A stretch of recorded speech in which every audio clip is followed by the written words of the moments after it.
भगवान भावनाओं का महत्व देखते हैं। भगवान की पूजा में भावना और श्रद्धा का महत्व सोने और चांदी से ज़्यादा होता है। इस बात को अत्यंत खूबसूरत तरीके से समझाने हेतु श्री कृष्ण जी और उनकी दो बीवियों रुक्मणी और सत्यभामा से संबंधित एक बहुत ही अच्छी पौराणिक कथा है। भगवान श्री कृष्ण की पत्नी सत्यभामा के मन में एक दिन बहुत ही अजीब सा विचार आया। वह हठ करने लगी कि श्री कृष्ण जी को अपने गहनों से तोलेंगी। श्री कृष्ण जी को जब यह बात पता चली तो वे सत्यभामा से कुछ बोले नहीं, बस मंद मंद मुस्कुराने लगे। सत्यभामा अपने ढेर सारे जेवर ले आई। पलड़े के एक तरफ उन्होंने भगवान को बैठा दिया और दूसरी तरफ अपने जेवर रखने लगी, लेकिन पलड़ा अभी भगवान की तरफ ही झुका था।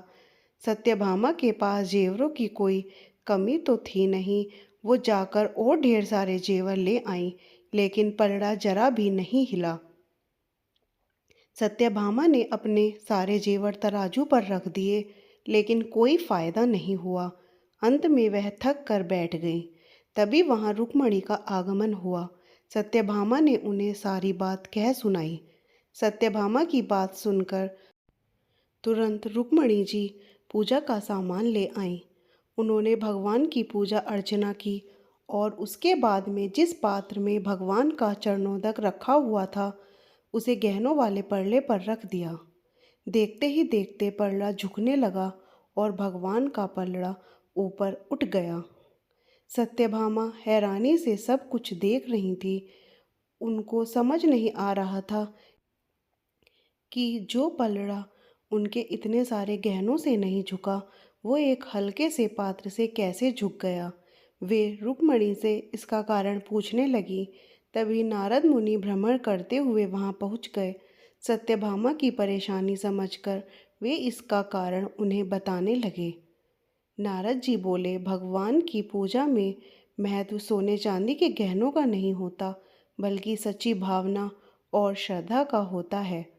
रुक्मणी ने अत्यंत प्रेम से भगवान का पूजन किया, जिससे उनकी श्रद्धा और भक्ति की ताकत चरणोदक में समा गई। जब रुक्मणी ने यह पात्र तराजू पर रखा तो उनकी भक्ति की ताकत से पलड़ा नीचे चला गया। ईश्वर को सिर्फ सच्चे प्रेम, श्रद्धा और भक्ति की भावना से ही पाया जा सकता है। सोने चांदी और रुपए पैसों का भगवान की नज़र में कोई मोल नहीं होता। भगवान की पूजा यदि सही ढंग से की जाए तो ईश्वर की प्राप्ति अवश्य होती है। सच्ची भक्ति और प्रेम के आगे ईश्वर भी झुक जाते हैं। सत्यभामा को उनकी बात समझ में आ गई थी।